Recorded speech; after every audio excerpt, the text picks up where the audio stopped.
Hello. Hello చెప్పండి. వర్షిణి గారు బాగున్నారా? బాగున్నానండి.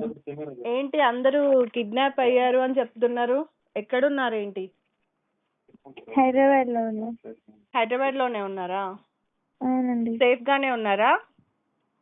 సేఫ్ గానే ఉన్నాను. ఎలా, పేరెంట్స్ తో ఉన్నారా లేదంటే ఎక్కడ? మా బ్రదర్స్ తో ఉన్నాను. బ్రదర్స్ తో ఉన్నారా? బానే చూసుకుంటున్నారా?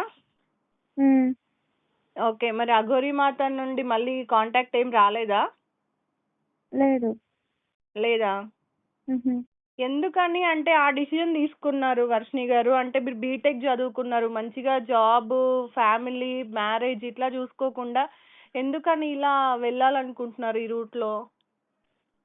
అంటే ఫస్ట్ నుంచి శివుడు అంటే ఇష్టం, సో అలాగా వెళ్ళాలనుకుంటున్నాను. శివుడు అంటే ఇష్టమా? అఘోరి అంటే కూడా కొంచెం ఇంట్రెస్ట్, సో అందుకని. ఎప్పటి నుండి ఉంది మీకు ఈ ఇంట్రెస్ట్? ఒక మేబీ 3 years నుంచి. 3 years నుండి. అంటే మనకి నార్మల్ గా ఏదన్నా పాయింట్ లో ఇంట్రెస్ట్ రావడానికి ఏదో ఒక పాయింట్ ఉండాలి కదా. అంటే నేను ఈమె పరిచయం అవ్వకముందే 2 years బ్యాక్ ఒక గురువు గారి దగ్గర అఘోరి దీక్ష తీసుకున్నాను. ఓకే. తర్వాత ఈమె వీడియోస్ చూసిన తర్వాత ఇంకొంచెం ఇంట్రెస్ట్గా అనిపించి కొంచెం ఇన్స్పైర్గా తీసుకొని నమ్మి వెళ్ళడం జరిగింది. Okay okay. అంటే నార్మల్ గా టీవీలో చూసిన తర్వాతే మీకు అఘోరి గారు తెలుసు కదా? అవును. ఓకే, సో మిమ్మల్ని అయితే ఎవరు ఇన్ఫ్లుయెన్స్ చేయలేదా ఈ టాపిక్ లో? కంప్లీట్ గా మీ ఓన్ డిసిజనేనా? అవును. కంప్లీట్ గా ఓన్ డిసిషన్, ఎవరు ఇన్ఫ్లుయెన్స్ లేదు. ఓకే, సో అఘోరి గారితో మొత్తం మీరు ఎన్ని డేస్ ట్రావెల్ చేశారు? 15 days. 15 days. సో నార్మల్ గా అఘోరి గారు అంటే బయట తిరుగుతూ ఉంటారు, ఎక్కడ స్టేయింగ్స్ అవి ఉండవు, కంప్లీట్ గా కార్ లో ఉండడము లేదా టెంపుల్స్ లో ఉండడము అట్లా చేస్తూ ఉంటారు కదా. సో మరి మీరు ఒక అమ్మాయిగా వాష్రూమ్స్ కానీ లేదంటే స్నానాలు కానీ స్టే చేయడం కానీ ఇదంతా ఎలా మేనేజ్ చేశారు, ఎక్కడ చేశారు ఇదంతా? అంటే 18 అయితే అంతా కార్లోనే, వాష్రూమ్స్ అంటే పెట్రోల్ బంక్స్ ఉంటాయి కదా, అవి యూస్ చేసుకునేదాన్ని. ఓకే. బయట మనం రోజుకి ఒక న్యూస్ చూస్తున్నాం కదా, అమ్మాయిల సెక్యూరిటీ గురించి కానీ, అంటే బయట ఎన్నో రేప్స్ జరుగుతున్నాయి, లేదంటే ఎన్నో ఇష్యూస్ జరుగుతున్నాయి, అటాక్స్ జరుగుతున్నాయి, కెమెరాస్ పెడుతున్నారు రూమ్స్ లలో, అక్కడ ఇక్కడ షాపింగ్ మాల్స్ లో చాలా ఇష్యూస్ అట్లా అవుతున్నాయి కదా. సో మీరు పబ్లిక్ టాయిలెట్స్ లో, పెట్రోల్ బంక్ లో టాయిలెట్స్ యూజ్ చేస్తే మీకు ఎప్పుడు కూడా ఈ సేఫ్టీ ఇష్యూస్ కానీ ఇట్లా ఇలా ఏదైనా ప్రాబ్లం వస్తుందని ఆలోచించుకున్నారా మీ గురించి? అంటే అలా ఫీల్ అవ్వలేదు. సో టోటల్గా అటువైపుకి వెళ్ళిపోవాలని అనుకున్నాను, డిగ్రేడ్ అయ్యాను కాబట్టి అలా ఏం ఫీల్ అవ్వలేదు. అలాంటి ఫీలింగ్స్ కూడా రాలేదు ఉన్నన్ని డేస్. ఓకే, సో ఎప్పుడు భయం అనిపించలేదా అఘోరి గారితో ఉండడము? లేదు, భయం అనిపించలేదు ఎప్పుడు కూడా. లేదు. ఎలా చూసుకున్నారు మిమ్మల్ని అఘోరి గారు? ఫుడ్ అదంతా ఎలా మేనేజ్ చేశారు? డబ్బులు ఎక్కడి నుండి వచ్చాయి మీకు? చూసుకోవడం అంటే ఫుడ్ దగ్గర చాలా బాగా చూసుకున్నారు. డబ్బులు అంటే భక్తులు ఉంటారు కదా, వాళ్ళు అంటే కనిపించిన వాళ్ళందరూ అటు సైడ్ ఏమి కాళ్ళు మొక్కి 500 200 అలా ఇచ్చేసి దక్షిణ ఇంటికి భోజనానికి ఇన్వైట్ చేయడం అలాగ చేశారు అన్నమాట. ఓకే, ఇంతకు ముందు కొన్ని వార్తలు వచ్చినాయి, అఘోరి గారి కార్ లో ఎప్పుడు కూడా క్యాష్ మినిమం 1 లక్ష 2 లక్షలు ఉంటుంది, చాలా వరకు డబ్బు తను క్యాష్ మెయింటైన్ చేస్తారు కార్ లో అని చెప్పి వచ్చాయి, నిజమేనా? లేదండి, నేనైతే చూడలేదు. ఓకే. శివుణ్ణి పూజించాలి, శివుడి మీద మీకు భక్తి ఉంది అని అంటే పూజలు చేయడము అట్లా అంటే ఓకే, కానీ కాంట్రవర్సీలో ఉన్న ఒక అఘోరి గారితో ట్రావెల్ చేయాలి, ఇలాంటి ఇష్యూస్ లో ఇరుక్కోవడాలి, ఇదంతా ఎందుకు మరి? అంటే నేను టోటల్ గా అలా అనుకున్నాను కాబట్టి పూర్తిగా ఇప్పుడు చాలా మంది కుంభమేళకు వచ్చిన వాళ్ళు ఎలా అయితే ఉన్నారో అలాగా మారాలి అని అనుకున్నాను కాబట్టి సో నేను ఇంక ఈ డెసిషన్ తీసుకున్నాను అనమాట. ఇదంతా చేస్తున్నప్పుడు 23, 24 ఏండ్లు కానీ పెంచిన మీ తల్లిదండ్రులు గుర్తుకు రాలేదా నీకు? మమ్మీతో డైలీ మాట్లాడేదాన్ని, అన్నయ్యతో నాన్నతో మాట్లాడకపోయినా మమ్మీతో మాట్లాడేదాన్ని, డైలీ వీడియో కాల్ కూడా మాట్లాడేదాన్ని మమ్మీతో. వాళ్ళ బాధ అర్థం కాలేదా మరి మీకు? అర్థమైంది, కానీ నేను రాకముందు చాలా సార్లు చాలా డేస్ నుంచి ఒప్పించుకొని ట్రై చేశాను. సో అలా ఒప్పించుకొని ట్రై చేస్తాను వెళ్ళాలని చెప్పి వాళ్ళు ఒప్పుకోలేదు. సో వాళ్ళు ఒప్పుకోకపోవడం వల్ల అంటే నేను చాలా ట్రై చేసాను. ట్రై చేయడం అంటే ఒకసారి 2 సార్లు అని కాదు, చాలా డేస్ నుంచి దాదాపు ఒక 15 days అలాగే డైలీ అడగడం, బతిలాడడం, ప్లీజ్ అమ్మ ఒప్పుకోండి, నేను మంత్లీ 15 days 10 days ఇంటికి వస్తాను కదా, ఎగ్జామ్స్కి వస్తాను, ఏదైనా ఫెస్టివల్స్ మన ఇంట్లో ఏదైనా ఫంక్షన్ జరిగినా కూడా వస్తాను అని చెప్పి అలాగే చాలా బతిలాడారు. వాళ్ళు ఒప్పుకోలేదు. వాళ్ళు ఒప్పుకోకపోవడం వల్ల నా ఓన్ డిసిషన్ అనేది తీసుకోవడం జరిగింది. ఓన్ డిసిషన్ తీసుకున్నారు. దాని వల్ల ఫ్యూచర్ లో వచ్చే మీకు లాభాలేంటి, నష్టాలేంటి? లాభాలు అంటే ఇప్పుడు నేను కొంచెం ఆమె దగ్గర శిక్షరికం తీసుకున్నాను, సాధన అది ఉంది. ఇంకో రకంగా అంటే మీడియా ద్వారా ఈ కామెంట్స్ అవి చూస్తే కొంచెం బాధగా అనిపిస్తుంది. ఓకే, అసలు ఆమె దగ్గర సాధన నేర్చుకోవడానికి ఫస్ట్ ఆమె దగ్గర సాధన ఉందా? ఆమె నేర్చుకున్నారా ఫస్ట్? అది నాకు తెలియదు కదా, నేను అంత తెలియకుండా నువ్వు ఎలా నేర్చుకుంటావు? అంటే నేను వీడియోస్ చూసి వెళ్ళాను. వీడియోస్ లో ఇప్పుడు నేను ఏదైనా చూపిస్తా, గాల్లో నిమ్మకాయలు లేపుతా, నేను కూడా నోట్లో నుండి శివలింగాలు తీస్తాను, నా దగ్గరకు వచ్చేస్తావా సాధన నేర్చుకుంటా అని?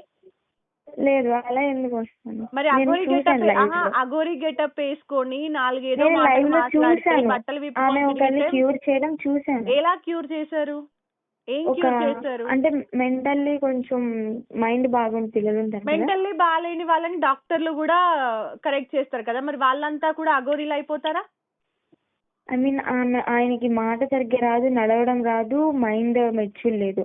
ఆమెకే మెంటల్ ప్రాబ్లం ఉంది అని చెప్పి బయట వార్తలు ఉన్నాయి కదా, ఆమెనే మెంటల్ గా బాగాలేదు అఘోరి గారే అని బయట వార్తలు. ఇవన్నీ నేను తీసుకోలేదండి. నేను ఆమె మా ఇంట్లో ఉన్నప్పుడు ఆమె దగ్గర ఉండి చూశాను. ఓకే, నాకు మంచిది అనిపించింది, కరెక్ట్ అనిపించింది. ఆమె నేను నమ్మాను కాబట్టి, నమ్మడం వల్ల నమ్మకం ఒక్కటే ఇక్కడ స్ట్రాంగ్ అండి. నేను నమ్మాను స్ట్రాంగ్ గా, సో అందుకే వెళ్ళడం జరిగింది. జెన్యూన్ పర్సనా? నాకు జెన్యూన్ గానే అనిపించారు. నాకు ఎక్కడ తప్ప హరాస్మెంట్ చేశారు అని చెప్పేసి మీ బ్రదర్ చెప్తున్నారు కదా, సో ఆవిడ ఫస్ట్ ఒక మెయిల్ అందుకే నేను మా అన్నయ్యతో మా పేరెంట్స్ తో మా డాడీతో మా అన్నయ్యతో మాట్లాడిన అందుకే, ఎందుకంటే అబద్ధాలు చెప్పారు కాబట్టి.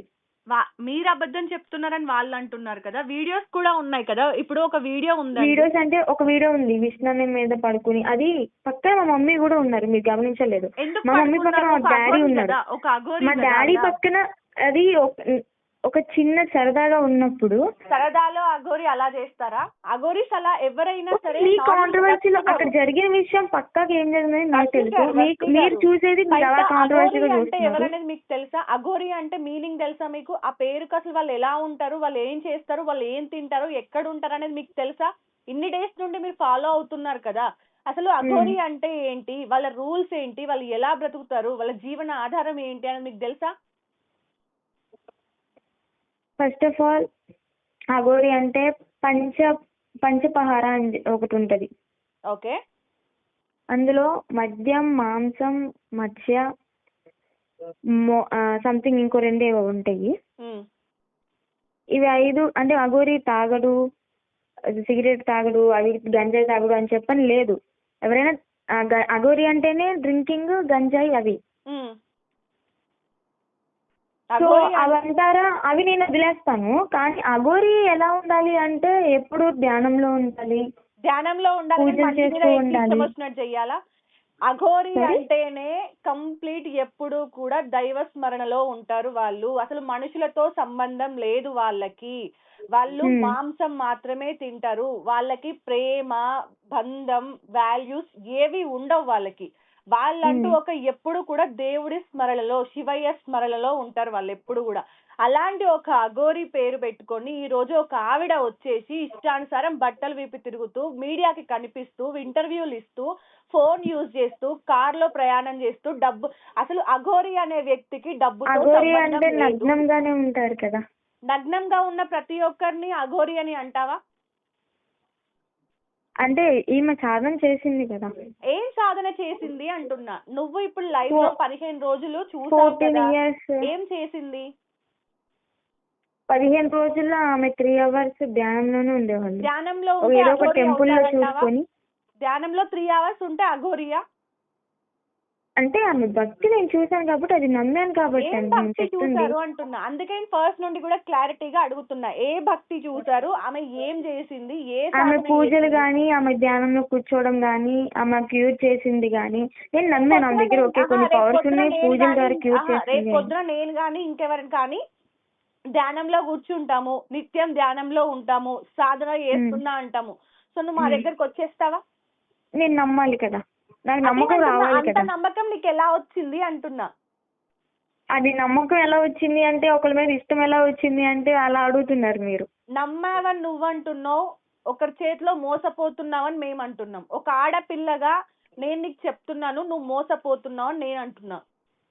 ఓకే, ఇప్పుడు తీసుకొచ్చారు కదా, నా తప్పు నేను తెలుసుకుంటున్నాను కదా. కొంచెం నాకు అది టైం తప్పు కావాలి, నాకు అనేది- రిలాక్సేషన్ కావాలి. తప్పు మళ్ళీ అనేది మీరు accept గుచ్చి చేసుకున్నావు అదే కదా. అడిగితే మాత్రం నేను ఏం చేయలేను. వర్షిణి గారు, తప్పు అని మీరు యాక్సెప్ట్ చేస్తున్నారు కదా. తప్పు అంటే ఓకే, నా పేరెంట్స్ తీసుకొచ్చి నా పేరెంట్స్ బాగా చూశాను కాబట్టి ఇంక వద్దు అనుకుంటున్నాను కాబట్టి నేను రియలైజ్ అవ్వడానికి ట్రై చేస్తున్నాను. అందుకే నేను ఒక 20 days అలాగా ఎవరు ఏ మీడియా ముందుకి రాను, ఎవరితో మాట్లాడను. ఇంకా ఎస్, ఓకే. తర్వాత నా ఫ్యూచర్ అనేది నేను చూసుకుంటాను. నాకు కావాల్సింది కూడా అదే అండి. ఈ రోజు ఈ కాల్ మీతో మాట్లాడడానికి కూడా ఒకటే కారణం ఏంటంటే, మీరు ఒక ఆడపిల్ల, నేను ఒక ఆడపిల్ల. ఓకే, సో మీరు తప్పు రూట్ లో వెళ్తున్నారు. నార్మల్ గా అయితే అన్ని జీవితంలో అన్ని చూసిన తర్వాత వాళ్ళకి ఏది వద్దు, నాకు దేవుడు కావాలి, ఆ ధ్యానం కావాలి, ప్రశాంతత కావాలి, నేను మిగిలినన్ని రోజులు కూడా ప్రశాంతంగా బ్రతకాలి, ఏ బంధంతో నాకు సంబంధం లేదు, ఏ రిలేషన్స్ తో సంబంధం లేకుండా నేను ఉండాలి అని అనుకోవడము, బరువు బాధ్యతలు ఏవి నాకు వద్దు అని అనుకునే వాళ్ళు ఇలాంటిది ఒక డిసిజన్ తీసుకుంటారు. కానీ లైఫ్ లో నువ్వు ఏమీ చూడలేదు. నాకు తెలిసి 23 ఏళ్ళు 24 ఏళ్ళు అంటే బీటెక్ చదువుతున్నావు, నువ్వు ఇంత మెచ్యూర్డ్ ఉన్నావు.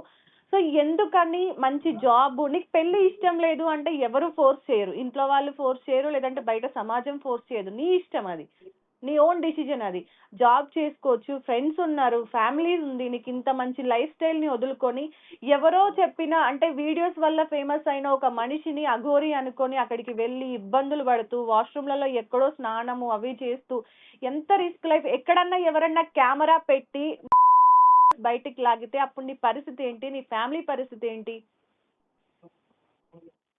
ఓకే, మీరు చెప్పారు కదా, ఐ అండర్స్టాండ్. ఎస్, బట్ ఇప్పటి నుంచి నేను ఆలోచించి నా డెసిషన్స్ అనేది తీసుకుంటాను. గుడ్, అలానే ఉండు. ఎందుకంటే అఘోరి కేవలం మీడియా అట్రాక్షన్ కోసము లేదంటే మీడియా అటెన్షన్ కోసం చేస్తున్న ఇవన్నీ స్టంట్స్. ఏదో 3 నెలలకు ఒకసారి 4 నెలలకు ఒకసారి వచ్చి మీడియా ముందు కనిపించి ఏదో ఒకటి హల్చల్ చేసి మళ్ళీ వెళ్ళిపోయి తీర్థయాత్రలు అని చెప్పి మళ్ళీ రావడము, ఏదో ఒకటి చేయడము. ఆవిడ చెప్పినవన్నీ కూడా అబద్ధాలే, అది ఓపెన్ గా తెలుస్తుంది. ఇప్పుడు ఆవిడ ఒక అబ్బాయి ట్రాన్స్జెండర్ గా మారింది, అవునా? ట్రాన్స్జెండర్ గా మారిన తరువాత తను చేసినవి ఏవి కూడా కరెక్ట్ గా లేవు, అవునా? అసలు అఘోరాలు అనే వాళ్ళు మనుషులతో సంబంధం లేకుండా బతుకుతారా? వాళ్ళు మీడియాకి అసలు కనిపించరు. ఓకే, నార్మల్ గా నువ్వు కుంభమేళాకి వెళ్ళుంటే గనుక కుంభమేళాలో కొంతమంది అఘోరాలు వాళ్ళని క్యాప్చర్ చేయడానికి ట్రై చేసినా కూడా కొడతారు, లేదంటే ఏదో ఒక అటాక్ చేయడానికి ట్రై చేస్తారు. ఓకే, అసలు కనిపించరు కూడా ఫస్ట్. కానీ అసలు మనల్ని చూడగానే వాళ్ళు దారుణంగా రియాక్ట్ అవుతారు మనం ఏమైనా చేయడానికి ట్రై చేస్తే. వాళ్ళంతా సీరియస్ గా ఉంటారు. ఇలా ఒక పిచ్చి వాళ్ళని వచ్చి మెంటల్ గా డిస్టర్బ్ ఉన్న వాళ్ళని వచ్చి మీరు నమ్మి అనవసరంగా నీ ఫ్యామిలీని ఇబ్బంది పెడుతూ నువ్వు ఇబ్బంది పడుతున్నావనే ఈ రోజు నేను మాట్లాడడానికి ట్రై చేసిన, అంతే. చాలా థ్యాంక్స్ అండి. ఎందుకంటే వీళ్ళు పూజల పేరుతోని డబ్బులు తీసుకొని, ఇప్పుడు ఆమెకి డబ్బుతో ఏం అవసరం? నిజమైన అఘోరి అయితే నిజమైన సేవ చెయ్యాలి అనుకుంటే ఎవరు ఇంత ఫుడ్ పెట్టినా తినేసి సైలెంట్ గా ఉండాలి, అవునా? అసలు కారే అవసరం లేదు, నిత్యం నడకతో ప్రయాణించాలి, లేదా బస్సులు అక్కడ ఇక్కడ ప్రయాణించాలి. కానీ ఆవిడకంటూ సెపరేట్ కారు. ఆవిడ అందరినీ కూడా నార్మల్ గా, ఇప్పుడు ఒక మనిషి నార్మల్ గా బిహేవ్ చేసిండు అనుకో, నువ్వు నమ్ముతావా? నమ్మవు. అదే జనాల కంటే కొంచెం డిఫరెంట్ గా నార్మల్ గా ఉండేదానికంటే డిఫరెంట్ గా ట్రై చేసిర్రు అనుకో, ఆబ్వియస్లీ జనాలంతా చూడడం స్టార్ట్ చేస్తారు. అందుకే కార్ ని అలా డెకరేట్ చేసి ఆమె అలా ఉండడము, ఆమె ఏమంటారు ప్రవర్తించడం కొంచెం డిఫరెంట్ గా ఉండడం వల్ల జనాలంతా కూడా ఆమె పైన ఇది ఇది ఇది అని చెప్పేసి పాయింట్ అవుట్ చేసి చూసారు, అంతే. దానికి మీలాంటి కొంతమంది అమ్మాయిలు అట్రాక్ట్ అయ్యారు, నిజంగా అఘోరి అంటే ఏదో ఉంది అనుకొని. అది మిస్టేక్. మంచి ఫ్యూచర్ ఉంది. ఓకే. ఓకే. ఇంకా ఏవి కూడా మైండ్ లోకి రానివ్వకుండా ఇప్పటికైనా సరే కొంచెం నీకంటూ ఒక టైం తీసుకో. ఏది ఫోకస్ చేయకుండా ఏమంటారు కొంచెం చాలా బాగా కూర్చొని ఆలోచించుకో. నీకు నువ్వు కొంచెం టైం ఇచ్చుకో. నీ మీద నువ్వు టైం ఇన్వెస్ట్ చేసుకో. నెక్స్ట్ ఏం చెయ్యాలి, నీకు నిజంగా లిటరల్ గా అంటే నాకు మనుషులతో సంబంధం వద్దు, నాకు నిజంగా దేవుడి స్మరణలో ఉండాలి అని అనుకుంటే గనుక ఒక 50 years 60 years వచ్చిన తర్వాత కంప్లీట్ గా నువ్వు నీకు నచ్చింది చేసుకో. దేవుడి స్మరణలోనే ఉండు. నిత్యం నీకు శివయ్య అంటే శివయ్య, ఆంజనేయ స్వామి అంటే ఆంజనేయ స్వామి, ఎవరంటే ఎవరు నీ ఫేవరెట్ గాడ్ కి ఎప్పుడూ ధ్యానం చేస్తూ ఉండు. లేదు నీకు ఇప్పటి నుండి దేవుడి మీద అంత పూజలు ఉంటే నీ రెగ్యులర్ లైఫ్ లో ఒక 1 hour 2 hours నువ్వు కేటాయించుకో. కానీ ఫ్యామిలీని వదిలేసి ఇప్పుడు నీ వల్ల ఫ్యామిలీ రోడ్డు మీదకి వచ్చి మీడియా ముందు మొత్తం ఇంత అదైపోయి నీ పేరు మొత్తం ఎవ్రీడే 24 hours లో ఒక 10 hours నీ పేరు వినిపించడము, వాళ్ళు దాని వల్ల బాధపడ్డము, ఇదంతా వేస్ట్ కదా. అందుకే ఒక సిస్టర్ లా చెప్తున్నాను, అన్ని వదిలేసేయి. నీకు ఎవరితో టైం స్పెండ్ చేయాలనిపిస్తే వాళ్ళతో టైం స్పెండ్ చేయి. నీకు గుడికి వెళ్ళాలనిపిస్తే గుడికి వెళ్ళు, తినాలనిపిస్తే తిను. బట్ ఈ రూట్ లో వెళ్ళడం కరెక్ట్ కాదు అనేది ఒక అక్కలాగా నీకు చెప్తున్నా. ఇంకా నేను అదే చెప్తున్నా, నీకు దీనిలోనే ఉండాలి అంటే ఇంకా చాలా టైం ఉంది. నీ లైఫ్ ఈ రోజుతో ఆగిపోదు, ఇంకా చాలా టైం ఉంది. అవునా? సో అప్పుడు నువ్వు అనుకున్నది డెసిజన్ తీసుకో. ఓకేనా? థ్యాంక్స్ అక్క. నేను అదే చెప్తున్నా. అదే డైలీ ఇదే అవుతుంటే నేను కాంటాక్ట్ అవ్వడానికి నేను ట్రై చేస్తున్నా అన్నమాట, ఎలా ఎలా అని. ఫైనల్లీ మా జర్నలిస్ట్ భాను గారి వల్ల ఏమంటారు టైం వచ్చేసింది, ఈరోజు మాట్లాడినా అంతే. ఓకేనా? నీకు ఏ ప్రాబ్లం ఉన్నా సరే ఏమున్నా సరే నా కాంటాక్ట్ నంబర్ తీసుకో భాను గారి దగ్గర, లేదంటే భాను గారికైనా అప్రోచ్ అవ్వు, నేను మాట్లాడతాను. కానీ ఇలాంటి రాంగ్ డిసిజన్స్ లోకి వెళ్ళొద్దు. ఇది మాత్రమే నేను నీకు ఒక అక్కగా ఇంకా నువ్వు అది హెచ్చరిస్తున్నా అనుకో, రిక్వెస్ట్ చేస్తున్నా అనుకో, ఇంకా ఏమైనా అనుకో. ఓకే. అండ్ మోర్ ఓవర్ ఇంకొకటి కూడా చెప్పాలనుకుంటున్నా ఏంటంటే, మీ పేరెంట్స్ ఒకవేళ నీ మీద చేయి చేసుకున్నా, మీ అన్న నీ మీద చేయి చేసుకున్నా నీ మంచి కోసం మాత్రమే చేశారు. వాళ్ళ బాధని ఎలా చెప్పాలో తెలియక అట్లీస్ట్ కొడితే వస్తుందో తిడితే వస్తుందో అని చేసి ఉంటారు తప్ప వాళ్ళు నీ మీద కక్ష కట్టి చేసింది ఏమీ ఉండదు. వాళ్ళందరూ కూడా కష్టపడింది నీ భవిష్యత్తు గురించే. ఓకేనా? ప్రతి ఒక్క మీడియా ఛానల్ కూడా నీ వెనుక ఉంది, నీకు ఏ ప్రాబ్లం కాదు. అండ్ రకరకాల వార్తలు అవసరమా నీకు అంత రిస్క్ లైఫ్? ఒక చిన్న నార్మల్ గా మనం ఏదన్నా జీన్స్ లేదంటే ఏదైనా వెస్ట్రన్ డ్రెస్ వేసుకున్నప్పుడు ఒక అబ్బాయి కొంచెం చూడకూడని ప్లేస్ లో చూస్తున్నాడు అంటేనే మనం ఎలానో ఫీల్ అవుతాం, కంఫర్ట్ గా అస్సలు ఉండం. అలాంటిది నువ్వు పబ్లిక్ టాయిలెట్స్ లో ఇంత రిస్కీ లైఫ్ తో వెళ్తాను, నేను ఇలా చేస్తాను అంటే ఎవడో ఒకటి ఏదో ఒక వీడియో రిలీజ్ చేస్తే ఎలా ఫేస్ చేస్తావు ఈ సొసైటీని? అవునా? దానికంటే ముందు ఆ లైఫ్ అనేది చాలా కష్టం, అవసరం లేనిది నీకు. ఆ ఏజ్ కూడా కాదు, అనుభవం కూడా నీకు లేదు. ఏం చూసావని లైఫ్ లో నువ్వు అంత పెద్ద డిసిజన్ తీసుకోవాలనుకున్నావు కదా? సో కేర్ఫుల్ గా ఉండు, జాగ్రత్తగా ఉండు. మళ్ళీ నిన్ను కాంటాక్ట్ చేయడానికి ట్రై చేసినా కూడా నువ్వు డైవర్ట్ అవ్వడానికి ట్రై చేయి. ఓకే? జాగ్రత్తరా. ఏదైనా హెల్ప్ కావాలన్నా సరే నా కాంటాక్ట్ నంబర్ తీసుకో. ఓకేనా? ఏ ప్రాబ్లం వచ్చినా ఏ డిసిజన్ తీసుకోవాలన్నా సజెస్ట్ చేయడానికి హక్కు ఉంటది. ఓకేనా? జాగ్రత్తగా ఉండు, హ్యాపీగా తిను, హెల్దీగా ఉండు. ఫస్ట్ బ్రెయిన్ నుండి అన్ని డిలీట్ చేసి పడే. అంటే నీ ఏదైతే 15 days ఒక 1 month జరిగిన స్టోరీ అంతా ఉంది కదా, ఒక దెబ్బ వల్ల ఇదంతా కూడా మర్చిపోయినా అనుకో. కేవలం నీ బీటెక్ లైఫ్, నీ ఫ్రెండ్స్, నీ ఫ్యామిలీ అదే గుర్తుపెట్టుకో. నెక్స్ట్ ఏంటి అనే దాని మీద ఫోకస్ చేయి. నీకు చదవడం ఇంట్రెస్ట్ లేకపోతే చదవడం మానేసేయి, కానీ ఇలాంటి డిసిజన్ లోకి వెళ్ళకు. బ్రేక్ తీసుకో కంప్లీట్ గా. ఓకే? జాగ్రత్తరా. బాయ్. బాయ్.